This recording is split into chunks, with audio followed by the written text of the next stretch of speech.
எடை கல்லே இல்லாம எடை போடக்கூடிய ஒரு அற்புதமான தராசு வந்து தமிழர்கள் கடந்த நூற்றாண்டு வரைக்கும் பயன்படுத்தி இருந்தாங்க.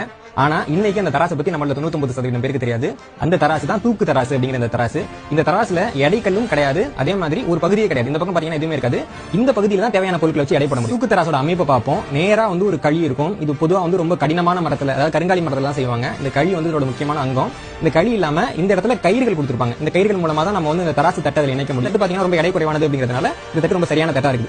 இந்த கழி, இந்த தட்டு, இது போக மிக முக்கியமா இருக்கிறது வந்து இந்த இடத்துல இருக்கக்கூடிய நூல்.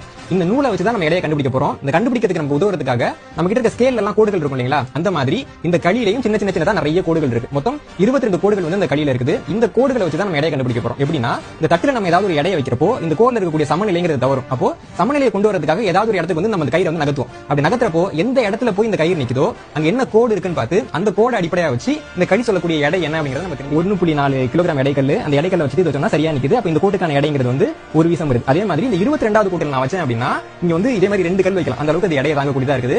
இதன் மூலமாக இந்த கோலினுடைய அதிகபட்ச எடையை தாங்கக்கூடிய திறன் அப்படிங்கிறது 2.8 கிலோகிராம் அல்லது